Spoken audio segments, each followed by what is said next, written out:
जय हिंद। इस वीडियो में हम ट्रांसफार्मर के बारे में A to Z समझेंगे कि ये ऊपर वाला एक्सपेंशन टैंक क्या होता है, ये मेन टैंक क्या होते हैं, ये रेडिएटर क्या होते हैं, सब बुशिंग क्या होती है, अंदर का कोर नरम लोहा का होना चाहिए या सिलिकॉन स्टील का होना चाहिए, वाइंडिंग डबल होनी चाहिए या सिंगल होनी चाहिए, ईडी करंट क्या होती है, इसमें लोहा हानि, उष्मा हानि, कॉपर हानि यानी लॉसेज ऑफ ट्रांसफार्मर, इस सब के बारे में हम लोग इस वीडियो में कंप्लीट समझेंगे।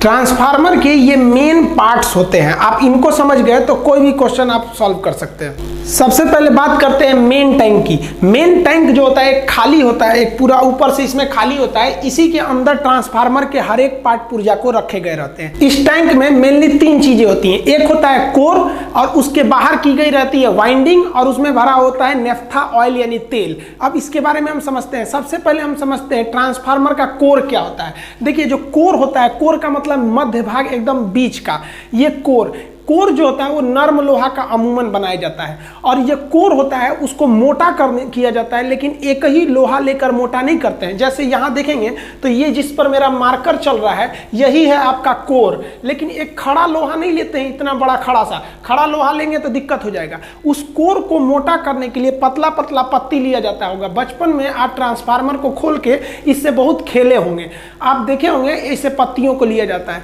ऐसा क्यों किया जाता है? तो इसके लिए इसमें ईडी करंट ना उत्पन्न हो, इस तरह की कई चीजें इसमें मायने रखती है, वो अभी हम बताएंगे आपको लॉसेज ऑफ ट्रांसफार्मर में।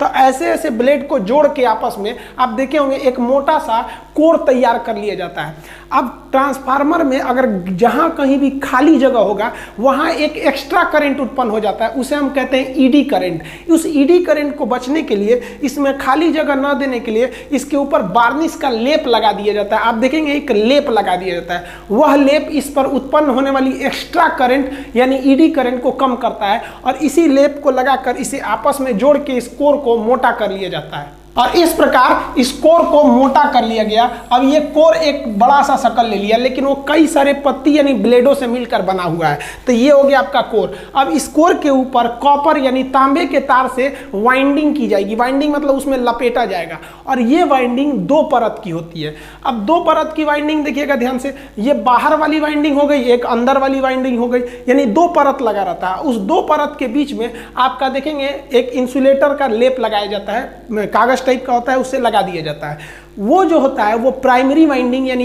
एक परत को सेकेंडरी वाइंडिंग यानी दूसरी परत के वाइंडिंग से अलग करता है। तो कहेगा क्या दोनों वाइंडिंग आपस में ज्वाइंट होते हैं? नहीं, वाइंडिंग कहां किया जाता है? तो कोर के ऊपर किया जाता है। कोर किसका बना होता है? तो नर्म लोहा का। क्या एक ही टुकड़ा होता है? नहीं, छोटे छोटे ब्लेडों से बनाया जाता है। हालांकि नर्म लोहा से ज्यादा अच्छा होता है सिलिकॉन स्टील, ये अभी हम बताएंगे जब आपको हिस्टैरिसीस लॉस बढ़ाएंगे, जब लॉसेस ऑफ ट्रांसफार्मर में तब। अब इस कोर के ऊपर ये जो वाइंडिंग लपेटी गई है इसको उठा के इस टैंक में भर दिया जाता है। अब इस टैंक में भरेंगे और ट्रांसफार्मर को चालू करेंगे और ट्रांसफार्मर जब फुल लोड पे होगा तो इसे पूरा गर्म हो जाएगा। और इसमें देखिए खाली जगह से तो हमको बचना है, खाली जगह से बचने के लिए हम इस पे वार्निश लगाए थे और आप इसको उठाकर इस पूरे कोर के ऊपर वाइंडिंग है उसको पूरा उठा के इस टैंक में डालेंगे तो खाली जगह तो बहुत हो जाएगा और खाली जगह छोड़ना नहीं है, वरना ईडी करंट हो जाएगा और ईडी करंट खुद ओरिजिनल करंट का विरोध करती है। तो ईडी करंट को हटाना है तो जगह को खाली नहीं छोड़ना है, जगह खाली ना छूट जाए, इसलिए जो मेन टैंक होता है इसमें तेल भर दिया जाता है। ये बहुत ही गाढ़ा मिनरल ऑयल होता है जिसे हम नेफ्था तेल कहते हैं। ये तेल मेन टैंक में भरा जाता है इसलिए ताकि इसमें खाली जगह ना बच जाए। जो कोर था उसके बगल में जो वाइंडिंग की गई थी उसके बीच में खाली जगह नहीं भरना चाहिए। ये जो तेल होता है ये डायरेक्ट आप मेन टैंक में नहीं भर सकते हैं। अब देखिए जब ट्रांसफार्मर ज़्यादा हीट होने लगता है ना तो इसमें हम लोग डबल टैंक का यूज़ करते हैं। देखिए ये जो हो गया ये तो मेन टैंक हो गया, इस मेन टैंक के ऊपर एक छोटा सा टैंक लगाया जाता है। ये दोनों टैंक आपस में जुड़े रहते हैं। इस छोटे से टैंक को कंजर्वेटर टैंक या एक्सपेंशन टैंक कहते हैं। यह बहुत ही जरूरी है ट्रांसफार्मर में, ये नहीं रहेगा तो ट्रांसफार्मर ब्लास्ट कर जाएगा। क्यों? कि जब ट्रांसफार्मर बहुत ज़्यादा देर तक चलता है या फिर ओवरलोड हो जाता है तो इसके अंदर हीट उत्पन्न होता लगता है, उष्मा, और इस वजह से ये तेल खौलने लगता है। अब आप बताइए दूध खौलेगा तो ऊपर उठेगा कि नहीं? अब आप बताइए ये मेन टैंक जो है इस मेन टैंक को तो लोहे से वेल्डिंग करके पूरा बंद कर दिया गया है और खौल के ऊपर उठेगा तो फाड़ देगा, मेन टैंक को ब्लास्ट कर जाएगा ट्रांसफार्मर पूरा। तो ट्रांसफार्मर ब्लास्ट न करे इसलिए इसमें एक छोटा सा ऊपर और टैंक जोड़ दिया जाता है और उसे मेन टैंक से सप्लाई जोड़ दी जाती है। और इस जो ऊपर वाला जो एक्सपेंशन टैंक है, इस टैंक को हमेशा आधा भरा जाता है, पूरा नहीं भरा जाता है। अब आधा क्यों भरा जाता है समझिए, इसीलिए आधा खाली जगह छोड़ दिया जाता है कि ओवरलोड होने पे जब तेल गर्म होगा तो ऊपर उठेगा, तो इसे ऊपर उठने के लिए जगह रहना चाहिए ना, तो जगह बनाने के लिए आधा भरा जाता है। तो आप कहेंगे कि पूरे काहे नहीं छोड़ दिया ससुरा, खाली काहे नहीं छोड़ दिया। तो देखिए कभी कभी जब तेल की कमी होने लगती है, मान लीजिए ट्रांसफार्मर 6-7 महीने से मेंटेनेंस नहीं हुआ है तो उसका कुछ तेल उड़ जाता है। अब तेल उड़ जाएगा तो इसमें तो तेल का लेवल नीचे आ जाएगा, और तेल का लेवल नीचे आया तो खाली जगह हो जाएगा, खाली जगह में ईडी करंट उत्पन्न हो जाएगी, तो फिर उस खाली जगह को कौन भरेगा। तो ये एक्सपेंशन टैंक में जो एक्स्ट्रा तेल भरा है वो जाके उसमें चला जाएगा और खाली जगह होने नहीं देगा, वरना ईडी करंट आएगी तो ट्रांसफार्मर फुल कैपेसिटी से वर्क नहीं कर पाएगा। अब समझिए जब ट्रांसफार्मर का तेल गर्म हुआ था तो एक्सपेंशन टैंक में गया था, तो एक्सपेंशन टैंक की हवा बाहर चली गई, कोई दिक्कत नहीं हुआ। लेकिन जब वो नीचे जाएगा, जब ट्रांसफार्मर बंद होगा या लोड कम होगा तो नीचे जाएगा तो तेल तो नीचे आ जाएगा। जब तेल नीचे आएगा तो इसमें वापस हवा भरने लगेगी। हवा जब भरेगा तो दिक्कत शुरू। हवा के अंदर नमी होती है, हम जब सांस छोड़ते हैं ना तो हमारे फेफड़ा से कुछ नमी पानी निकलता है, जो ठंड के दिन में भाप की तरह दिखने लगता है, गर्मी में नहीं दिखता है, लेकिन निकलता जरूर है।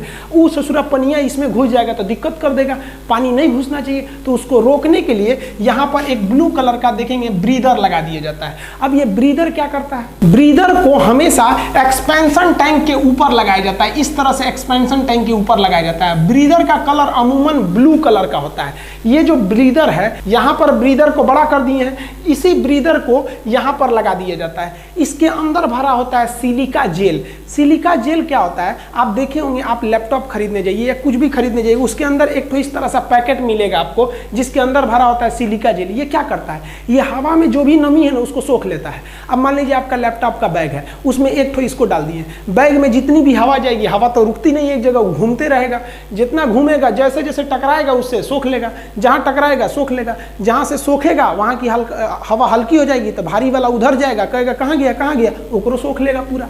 तो इसीलिए ये बैग वगैरह में डाल दिया जाता है। कई तो समझता है भी लैपटॉप का पार्ट है, इसको बहुत दिन तक संभाल के रखे रहता है सब। तो देखिए यही होता है सिलिका जेल। तो इसको सिलिका जेल इसमें भर दिया जाता है। अब जब इसमें आप सिलिका जेल भर दिए हैं और जब इसका तेल नीचे जाएगा तो हवा इसमें भरेगी, हवा भरेगी तो किसको पार करके जाएगी, सिलिका जेल को पार करके जाएगी। और सिलिका जेल क्या करेगा, उसके अंदर की नमी सोख लेगा।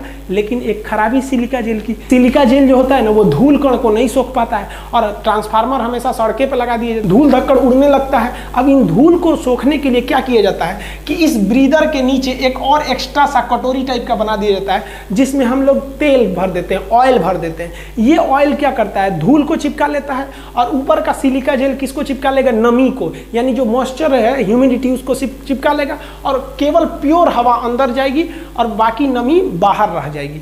पूछेगा कि आपका ये जो ब्रीदर होता है ये कहाँ लगाया जाता है, तो हमेशा याद रखिएगा ब्रीदर मेन टैंक में नहीं लगेगा, और ये कहाँ लगेगा, एक्सपेंशन या कंजर्वेटिव टैंक के बाहर लगा रहता है। कंजर्वेटिव टैंक हमेशा आधा भरा होना चाहिए। ब्रीदर में कितने चीज का यूज करते हैं, तो 2 चीज का, एक सिलिका जेल, और सिलिका जेल के नीचे में देखिएगा ऑयल लगा होता है। ये ऑयल ये क्या करता है, धूल कण को रोकता है, और सिलिका जेल नमी को रोकेगा। अब ये ट्रांसफार्मर है, ये मेन टैंक है, ये एक्सपेंशन टैंक है, ये ब्रीदर है। अब आप कहेंगे इस मेन टैंकों में तेल किधर से भरा जाता है, तो तेल इस एक्सपेंशन टैंक के ऊपर खाली जगह होता है, इसी में से तेल भरा जाता है और ये मेन टैंक में जाता है। कभी टैंक को खाली करना पड़े तो क्या इसे ट्रांसफार्मर उलाट के खाली करिएगा, भारी होता है, तो नीचे से एक वाल्व दिया रहता है, उसको खोलिएगा ना ढक्कन को तो सब तेल बाहर फेंक देता है। अब समझिए ये ट्रांसफार्मर को हम चालू कर दिए, मान लिया कि ट्रांसफार्मर में हीट ज़्यादा हो गया, ओवर हीटिंग हो गई, भड़कने वाला है, तो जरूरी ये है ना कि एक तो एमसीबी की तरह इसमें भी लगा रहे, बंद कर दे ट्रांसफार्मर को, ज़्यादा हीट हो ना तो धाए से बंद कर दे। अब इसके लिए क्या किया गया, तो इसके लिए लगाया गया बुकुज रिले। ये एक मशीन है बुकुज रिले। बुकुज रिले में जो स्विच होता है ना उसको दाबना नहीं पड़ता है। ये एक ऐसा मशीन होता है ट्रांसफार्मर में जिसको इलेक्ट्रिक से कोई मतलब नहीं है। इसके अंदर एक स्विच होता है और वो स्विच को दबाने की क्षमता पारा में भर दिया जाता है। नीचवा पारा रख दिया जाता है, स्विचवा ऊपर, जहां ज्यादा गर्मी होगा पारा जो होता है मरकरी गर्म होकर ऊपर के स्विचवा को दाब देगा, और जैसे दाबेंगे ट्रांसफार्मर की सप्लाई कट जाएगी। तो बुकुज रिले जो होता है ना, ट्रांसफार्मर में अलार्म बजा देता है, और ज्यादा हीट हो गया तब वो क्या कर देता है, ट्रांसफार्मर की सप्लाई को काट देता है। अब कहेगा ये बुकुज रिले में कैसे स्विच का प्रयोग होता है, तो बुकुज रिले में मरकरी यानी पारा स्विच का प्रयोग होता है। दूसरा, बुकुज रिले को कहाँ लगाया जाता है, तो याद रखिएगा बुकुज रिले को हमेशा जो एक्सपेंशन टैंक है और जो मेन टैंक है इनके बीच में लगाया जाता है बुकुज रिले को, ये हमेशा याद रखिएगा। जैसे यहाँ देखिए मेन टैंक है और ये आपका एक्सपेंशन टैंक या कंजर्वेटर टैंक है, तो उसके बीच में हम लगाते हैं बुकुज रिले, इसमें पारा यानी मरकरी स्विच का प्रयोग होता है।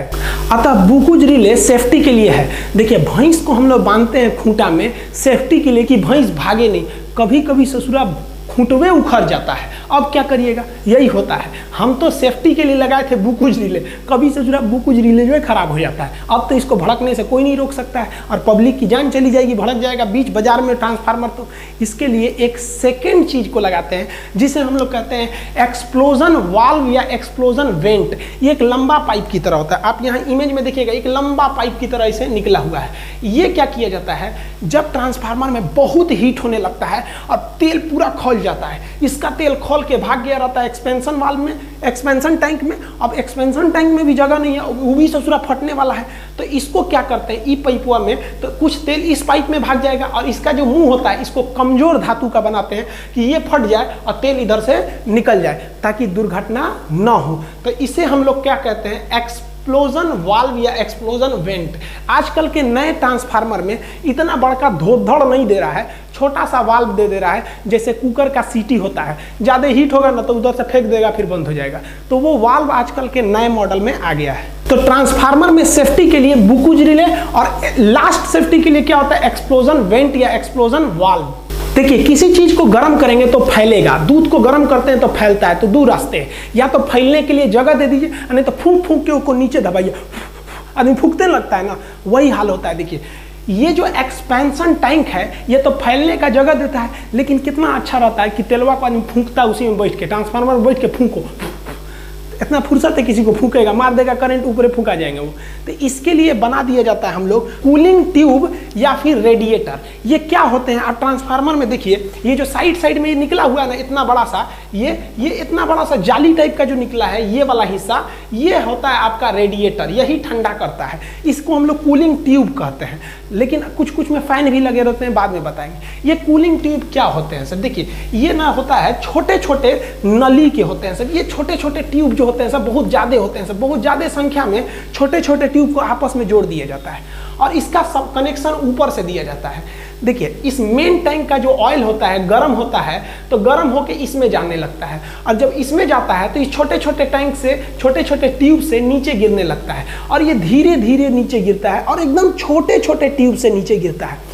और ये जो ट्यूब होते हैं ये तो जालीनुमा होते हैं, और बाहर जब हवा लगती है तो उसको ठंडा कर देती है। जैसे थाली में खिचड़ी ले लीजिएगा एक के जगह, ठंडा नहीं होगा, तो तनी सा खिचड़िया को साइड में करके फैला दीजिएगा तो ठंडा हो जाएगा। यही काम करता है ये कूलिंग ट्यूब, इधर से गर्म तेलवा को लेके ऊपर से, और जो ट्यूब होते हैं बड़ी ज़्यादा संख्या में होते हैं, उस ट्यूब में थोड़ा थोड़ा मात्रा में तेल को गिराता है ताकि तेल का जो एरिया हो कम हो और हवा इस पे मारे तो वो ठंडा हो सके। ठंडा करने वाली मशीन को हम रेडिएटर कहते हैं।